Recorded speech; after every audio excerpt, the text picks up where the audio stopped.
juga belum kita melihat peran nyata di dalam menggerakkan warga negaranya itu kepada satu ya perubahan yang berarti. Jadi kembali itu ya kembali kepada rutinitas kebiasaan saja. Ya.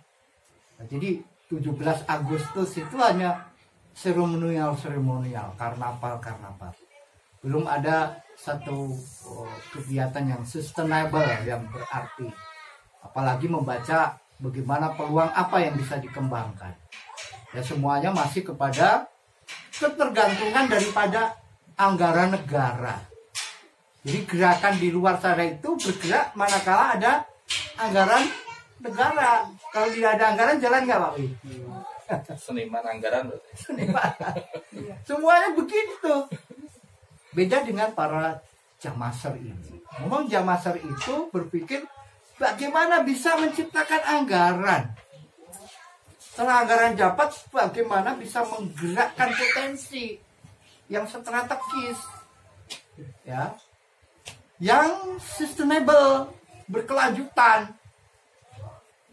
Ya, seperti peran hari ini LKM itu sebagai sebuah lembaga yang dibangun secara bersama-sama karena memiliki visi dan misi yang sama untuk mewujudkan Indonesia yang kuat. Itu memang dibangun dari suatu ketekunan kita di dalam merakit persatuan. Dari satu individu ke individu lagi, kemudian terus dipompa semangatnya agar tidak pernah luntur, ya, untuk terus bisa memberikan kontribusi, ya, dengan cara konsep yang sudah kita senantiasa dengung-dengungkan, harus mampu hidup bersama, mampu bekerja sama berskala besar. Jadi komunitas Jamas ini adalah komunitas yang memang mindset berpikirnya sudah pada mindset kerjasama skala besar, baik skala nasional maupun skala internasional. Kalau hari ini kita ke Papua udah biasa, ya tidak seperti jago di dalam kurungan gitu kan, tidak seperti kata di dalam tempurung, tapi mau keluar. Mindset Bapak Ibu itu juga demikian, gitu kan? Seperti SP Plus ini membangun kerjasama bisnis itu kan sudah Papua, sudah Batam, sudah Rio, sudah Jambi, Padang, Kalimantan, ya kan? Berarti mindset kita harus mempersiapkan diri dan mewariskan mindset kita ini kepada seluruh generasi kita dalam program Jamas ini. Jalan menuju masyarakat yang sejahtera. Jadi tidak lokal, cara berpikir tidak lokal, geraknya tidak lokal. Ya, ini dimulai skala nasional.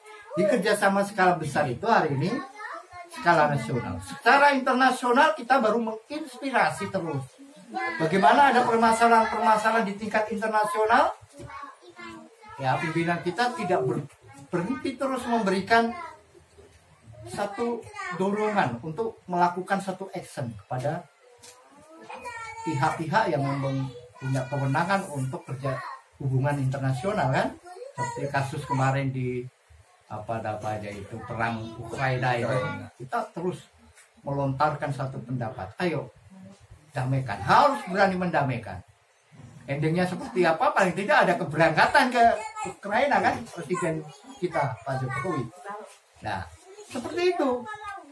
Nah, secara internasional pimpinan kita juga berperan aktif dengan PBB dengan cara memanggil tokoh-tokoh PBB untuk berbicara tentang kehidupan ke depan.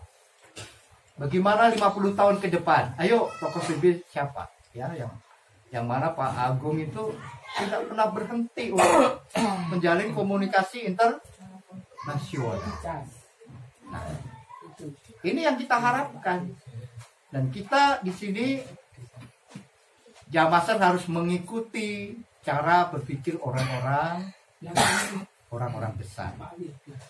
Orang besar itu tidak pernah meminta posisi apapun, betul nggak? Dan kita itu pernah minta posisi nggak? Bahkan mau dicalonkan aja nggak mau. Saya itu pendidik, titik.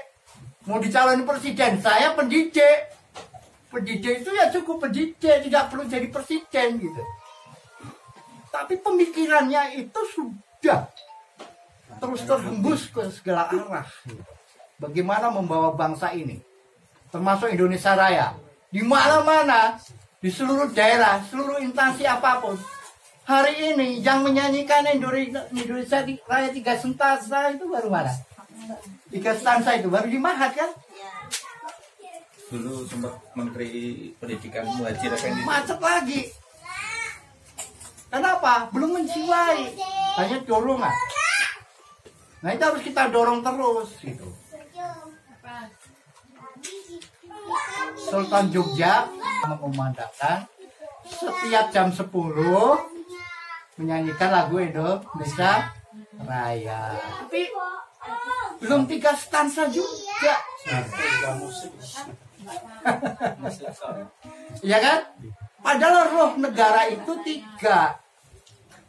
Kalau roh negara itu 1, ya belum disebut negara. Ya, masa negara tidak memiliki hukum? Masa negara tidak memiliki warga negara? Yang sering kita nyanyikan itu hanya Indonesia tanah airku, kan begitu? Betul nggak Pak? Pak Paidi? Kalau berbicara tanah air itu baru berbicara teritorial, baru berbicara wilayah. Jadi Indonesia ini hanya menjadi satu wilayah hamparan yang kosong hari ini, tak terkelola, tidak termanage, karena tidak memiliki hukum, memiliki sistem. Makanya itu Indonesia tanah yang suci itu maksudnya yang disucikan itu apa? Program-programnya itu, GBHN-nya itu. Karena GBHN kan nggak ada kan? BPHN mau diganti BPHN. Huh? Garis besar haluan negara. Jadi 50 tahun ke depan itu Indonesia mau seperti apa? Dulu sudah ada itu GBHN zaman Pak Harto. Habis itu ganti pemimpin, ganti aturan seperti itu.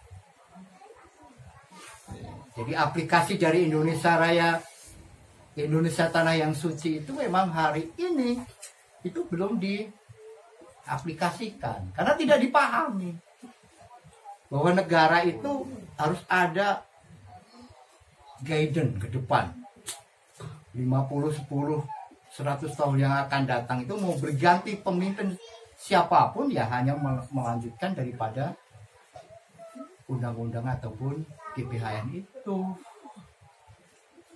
ya. Kemudian Indonesia Tanah yang Mulia maksudnya bagaimana? Yang dimuliakan apanya? Kan warga negaranya ini. Bagaimana warga negaranya ini menjadi manusia yang punya harga, martabat, derajat yang tinggi sebagai manusia, sebagai warga negara yang terhormat. Gimana caranya? Kan seperti itu. Ini kalau tidak dinyanyikan ya seperti negara yang tidak paham memiliki warga negara. Mulianya warga negara ya jika indeks ya Human Development Index. Human Development Index. Jadi human manusia, development itu pembangunan, indeks itu adalah ya akaran atau ukuran satu kualitas. Jadi bagaimana pertumbuhan dari pembangunan manusia ini diukur dari per kapitanya, diukur dari pendidikannya. Maka kalau pendidikan dijadikan tempat ya priority di dalam membangun sumber daya manusia, ya tentu akan maju. Ya tidak seperti hari ini ketika ilmu-ilmu yang penting itu senantiasa ya tidak dijadikan pelajaran. Pelajarannya ketika sudah masuk pada perusahaan.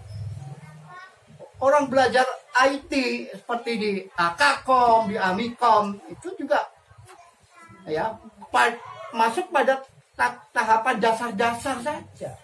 Mereka betul-betul menguasai ketika masuk dalam perusahaan. Udah masuk ke perusahaan Perancis ya, baru tuh hal-hal penting itu diberikan, itu pun kunci-kuncinya masih dipegang oleh mereka. Nah, ini seperti ini yang membuat kita ini menjadi bangsa yang senantiasa tertinggal. Jadi PR kita ini hari ini memang di sana, ya, belum bisa menjadi manusia yang merdeka, yang betul-betul mulia, ya. Ya karena apa? Ilmu hari ini masih dikuasai oleh para kolonialis. Ya, jadi kita harus memang mampu pandai memanfaatkan semua peran daripada teknologi-teknologi yang ada ini sambil mempersiapkan bagaimana kita ini mengkader ke depan. Ya, SP Plus harus memiliki kader-kader IT yang betul-betul menguasai IT. Seberapapun mahalnya, mari kita biayai bersama, nanti kita sekolahkan menjadi pakar dan ahli gitu ya. Sehingga kita ini tidak dipermainkan terus oleh orang. Kita punya DBS, ayo kita perkuat DBS-nya. Nanti kalau ada anak-anak kita yang punya bakat, mau anaknya Pak Suryono, mau siapa, kita sekolahkan setinggi-tingginya untuk bisa membuat satu perubahan di sini. Ya.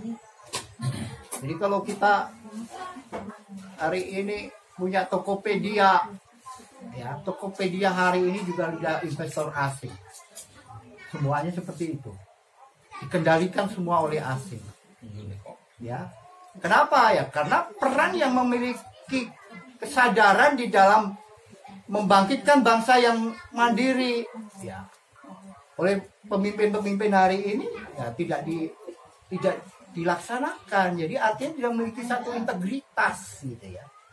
Sehingga semuanya kita ini serba dalam posisi yang terbatas gitu. Termasuk kemarin kita ya mau mengembangkan satu web yang hanya berskala e-commerce saja. Ya. Tidak mampu servernya. Ya, kenapa dimainkan seperti itu? Ya karena mereka orientasinya bagaimana menciptakan untung yang sebesar-besarnya gitu. Ya, sementara orang-orang sudah mengembangkan, mendevelop sendiri program-program itu, servernya udah miliaran ya, besar-besar. Nah, kita ini sebagai orang yang belajar di dunia ini kadang merasa masih betul-betul sangat terjajah gitu. Bagaimanapun kita ini kan masih sangat terjajah. Kita mau mengembangkan kreativitas ini sangat terbatas.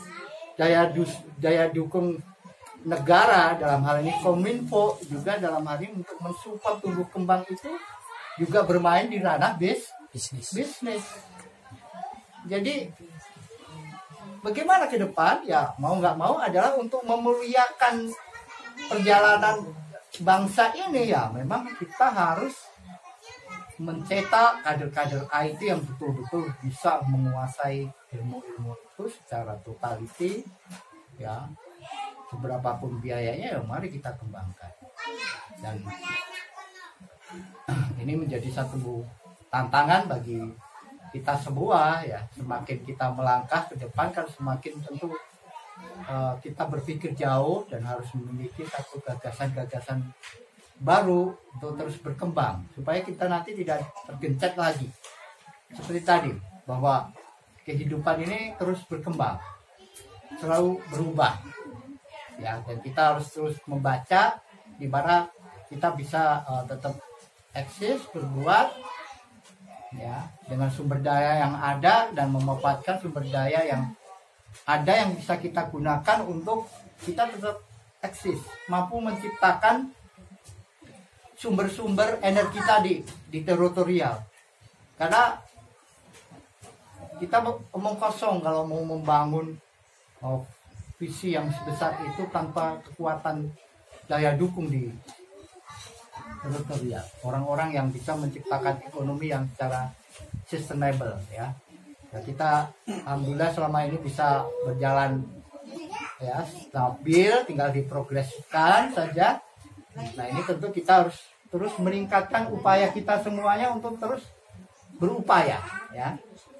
Mari Bapak Ibu yang memiliki generasi, jadi kita ini belum merdeka sepenuhnya. Artinya dalam sisi kemajuan di bidang teknologi, ekonomi hari ini, karena ekonomi dan teknologi tidak bisa dipisahkan hari ini, kita masih dikendalikan oleh satu kebijakan-kebijakan. Nah, sekarang yang kita bisa lakukan adalah bagaimana memanfaatkan apa yang bisa kita lihat sebagai peluang, seperti SB Press yang kita miliki. Ya. Nanti kalau kita posting itu tidak cerdas, nanti sebentar lagi penuh. Tadi saya lihat udah 75% di sekitar itu ya, tinggal 25%. Itu belum bisa menciptakan omset 10 kali lipatnya, udah bisa belum? Oh, sudah ya kalau 10 kali lipat ya dari modal bulanan. Kalau 100 kali lipatnya belum kan? Kalau profit belum ya. Jadi ini kita berarti harus lebih harus menggali kemampuan kita untuk melihat peluang ya, terlebih dahulu untuk menguatkan permodalan. Jadi memang harus sisi bisnisnya. Jadi tidak hanya potong posting akhirnya harus kita penuh dan kita tidak bisa dapat omset, Pak. Coba sekarang berpikir strategik, analisisnya harus main. Kalau perlu survei ya disurvei dulu, kita mau memposting sesuatu itu. Ini banyak dibutuhkan orang tidak? Kompetitornya seberapa banyak? Kan sudah ada Google Trend apa itu ya. Sehingga kita tepat sasaran. Jadi kita mengejar kepada omset dulu. Nanti kalau bicara sisi sosial, ya setelah kita punya skala prioritas itu di sana. Kalau kita ingin mengangkat produk-produk apapun itu ya, memang kalau diikutin produk di muka bumi itu, waduh, jutaan. Jadi kita belum seberapa energi dikeluarkan, tahu-tahu harddisk sudah mau penuh itu udah. Ya, saya pikir kalau hanya untuk angka-angka apa tulisan-tulisan artikel saja, kalau hanya untuk memposting segitu, oke, ternyata enggak juga, tahu-tahu udah mau penuh aja. Jadi memang hari ini ya kita harus berfokus kepada mengejar pada omset saja, baru nanti pada sisi sosialnya menyusul. Di produk-produk itu disurvei ya. Ya, kalau yang baru nanti dibuat aja postingan, gitu. Nggak usah terlalu ke PGP kalau sekiranya ini. Tapi dibuat backlink atau promosi-promosi di link-linkkan di postingan-postingan yang sekiranya bisa membuat daya tarik konsumen itu bahwa produk itu sangat dibutuhkan. Jadi untuk bisa mengangkat kepada bagaimana mengangkat kemuliaan itu Indonesia tanah mulia itu ya memang harus diawali dari pemikiran-pemikiran yang cerdas, yang gemilang gitu ya. Bahwa suatu produk itu mau betul-betul mampu menciptakan omset yang bisa besar dan bisa kontinu seperti itu. Jadi ini apa yang kami sampaikan. Kemudian beberapa hal yang harus kita garis bawahi pada kesempatan ini, pada pertemuan ini, poin-poin yang harus kita kembangkan seterusnya adalah tentang CSO yang kita miliki itu, mari kita betul-betul optimalkan. Sekiranya semua Pokja memiliki anggota yang ada di dalamnya, karena CSO itu nanti yang akan menghasilkan omset. Mohon betul-betul kesadaran untuk bisa mengaktifkan CSO itu. dia bisa berperan. Ya, jangan mengandalkan. Setiap ketua memiliki anggota. Jadi tanggung jawab utama ya di dalamnya adalah ketua Pokja. Keduanya adalah ketua divisi. Jadi kita pertahanannya adalah berlapis.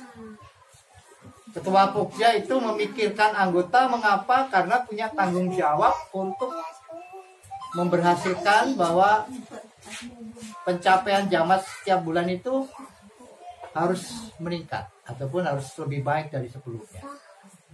Kemudian ketua divisi juga memiliki satu tanggung jawab di mana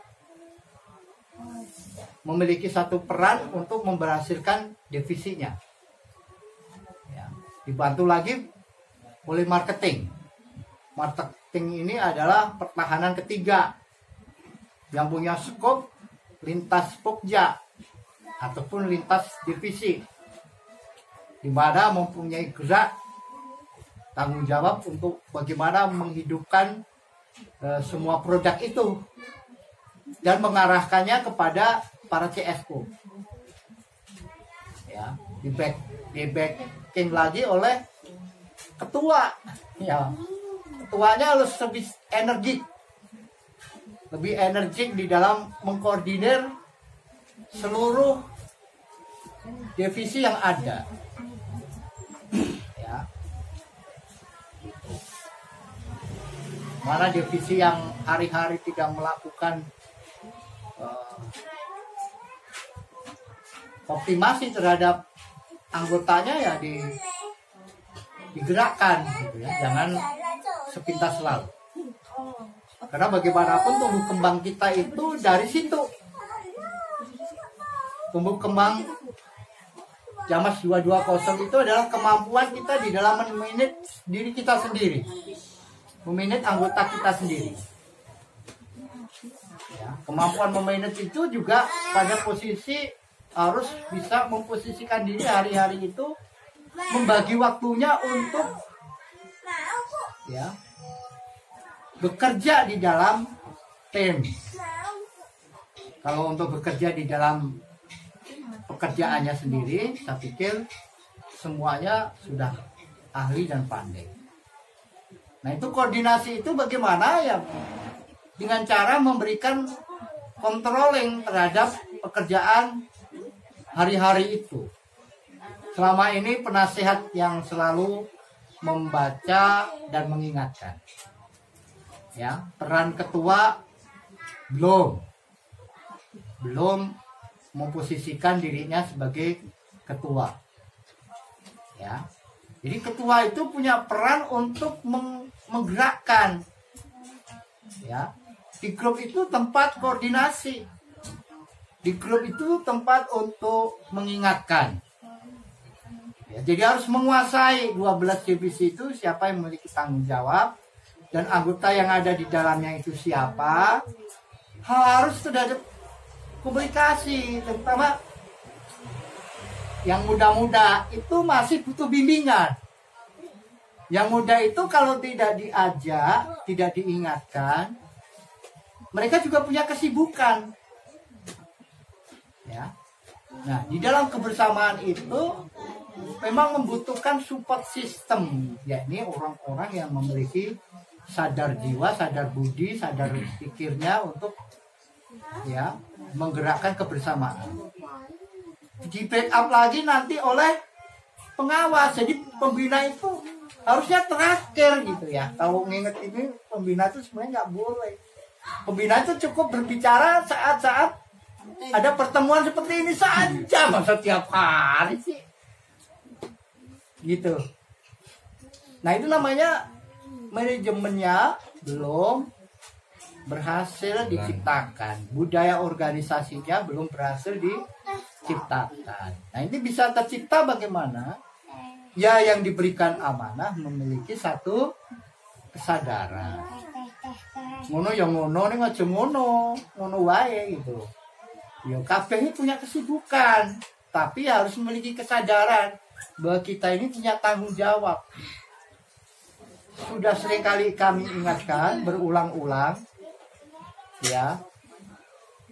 Bahkan juga ada simbolisasi dalam sejarah bagaimana Musa mencari air untuk umatnya, bagaimana Siti Saroh mencari air untuk Ismail generasinya. Nah ini kan kita ini kan sedang mencari air, ya. Bapak Ibu itu butuh kebersamaan itu karena memang kita semua ini membutuhkan sumber keberkahan. Sumber keberkahan itu artinya Allah mengirimkan kemudahan melalui cara yang kita tidak menyangka. Dari mana saja. Ya. Allah mengirimkan orang yang mau peduli terhadap kita, memberikan ilmu kepada kita. Allah mengirimkan proyek dari arah yang kita nggak menyangka-nyangka. Ya, mempertemukan dengan orang-orang yang nanti akan memberikan jalan bagi kemajuan SB+. Itu tidak bisa pakai dengan logika, pikiran, dan otot kita saja. Seperti bagaimana Sarah dulu mundar-mandir itu. Sofa Marwah itu kan. Lari ke sofa nggak ada. Balik lagi ke Marwah nggak ada. Saya ibu nyari proyek. Wirim Rona lagi. Ya dapatnya segitu-gitu aja. Kecil-kecil. Ya. Lari lagi ke sono, ke sini. Belum ada yang membanggakan gitu ya. Kenapa? Bapak Ibu hanya mengandalkan kekuatan diri. Jadi tidak nyambut gawe. Kalau orang Jawa itu punya filosofi nyambut gawe. Jadi memang punya kesadaran penuh terhadap peran yang Maha Kuasa di dalam memberikan keberkahan. Ya. Dan saat itu diberikan yang namanya mukjizat. Mukjizat itu ketika kita sudah mentok terhadap satu perjuangan, sopo wae diupayake nyewa hosting ya wis diupayake ya sida-sida ngebleng. Ngono aja itu kan. Segala sesuatu udah kita upayakan, udah kita suarakan, udah kita hari-hari ingatkan, belum juga gitu kan. Pada waktunya kita hanya punya kepasrahan dan kemampuan diri kita untuk berserah diri. Dan disitulah ternyata mata air itu sangat dekat dan sangat mudah. Ya, ketika kaki hanya menyampar sebuah tanah maka bisa muncul. Ya, tahu-tahu proyek kok gampang banget, tahu-tahu kok jumlahnya besar banget gitu ya. Tahu-tahu kok ngelingnya ke orang-orang itu yang sangat mudah sekali. Bagi para pembawa risalah Tuhan ya sangat meyakini hal itu. Karena bagaimanapun keterbatasan para pengemban risalah Tuhan itu dari dahulu ya itu dihadapkan dengan kekuatan sihir. Sihir itu memang kekuatan intelektualitas yang sangat tinggi. Ya. Bagaimana Musa menghadapi sihirnya Fir'aun itu kan. Tingkat kejeniusannya lebih dahsyat. Namun pada waktu tertentu ketika kita itu dalam kebingungan, ya kita itu diberikan kekuatan kalau kita punya Allah tadi. Kalau kita nyambut gawe tadi. Jangan apa-apa aja merasa diri kita tuh hebat sendiri, diajak ngumpul bareng susah. Karena mukjizat itu ada di dalam jamaah gitu loh. Karena si Musa memikirkan umat gitu. Padahal si Musa itu kalah pinter sama jin-jinnya Fir'aun. Tapi kenapa bisa menang? Karena ada kuasa Tuhan, kan begitu. Ada pertolongan Allah. Sehingga si tongkat Musa yang hanya tongkat kan cuma kayu. Hanya kayu gitu. Apa hebatnya kayu? Ketika Allah mau dan berkehendak, kayu itu bisa menjadi ular yang besar. Ya. Kenapa? Ada ya tadi kekuatan yang membackup dari sisi lain. Ya. Makanya kalau kita ini hari ini bodoh, banyak dihapusi, banyak ditipu orang-orang pintar, ya ikhlas saja memang kita bodoh. Tapi kalau kita punya kekuatan penuh di dalam menggerakkan, ya bahwa kita ini berjuang untuk umat, suatu saat ada pertolongannya, percaya itu. Dilalah nanti dikasih itu ular yang lebih besar, Pak Wid. Akan diturunkan lagi kalau kita sekarang diakali ular-ular kecil itu. Ya biarin dong, kita bodoh. Tetap aja maju, suruh bayar aja udah. Besok kita sambil berdoa, ya Allah tolong kasih kami kekuatan dari sisi lain. Ya. Karena kami berjuang untuk kemajuan umat, untuk membesarkan program ini, bukan untuk kepentingan pribadi saja. Dan kami sangat yakin itu. Suatu saat kita akan diberikan kekuatan-kekuatan baru yang memang memberikan satu power bagi kita, ya, yang melalui apa saja, gitu ya. Ya. Jadi mari kita optimis, dan kita semangat, ya. Karena kita perkuat, kita harus nyambut gawe tadi, kita bekerja senantiasa diiringi dengan sumber-sumber keberkahan kita. Ya, SB Plus ini kita perkuat sebagai media yang ke depan untuk menyelamatkan generasi, tempat untuk mendidik generasi, tempat untuk mendidik masyarakat. Saya yakin kalau tidak ada SB Plus, program pembinaan kepada masyarakat itu nggak akan ada. Pasti Bapak Ibu juga udah sibuk sendiri-sendiri, betul nggak Pak Wi? Kalau SB Plus nggak ada, mana ada? 24 jam kurang. Lah iya, mana ada penambahan tabiin, mana ada 25 jam juga kurang. Yang mana manusia itu punya nafsu. Nah, karena ada kebersamaan inilah, ini adalah sarana untuk meningkatkan diri kita dan lingkungan, generasi secara luas, biar ya bisa juga berperan aktif di dalam mengembangkan diri. Jangan berpikir picik atau sempit. Nanti kalau ngajarin jadi pesaing saya. Nah itu udah otaknya udah nggak merdeka lagi. Dimanapun yang namanya rahmat Allah itu lebih besar dari apa? Rezeki Allah itu lebih luas daripada otak manusia itu. Peluang-peluang yang banyak itu bisa menjadi sumber-sumber rezeki bagi setiap manusia. Ya, coba kita menyediakan edukasi bagaimana kita memberikan satu alat, ilmu, pancing untuk setiap individu nanti bisa mengembangkan diri. Bisa bertemu dengan orang, oh ini potensi, oh saya buat promonya, saya buat websitenya, saya promosikan di situ. Jadilah rezeki. Jalan lagi ke timur, ketemu sesuatu warna hijau, diposting warna hijau. Ke utara, posting warna. Kan manusia kan harus bergerak. Dan generasi kita bergerak.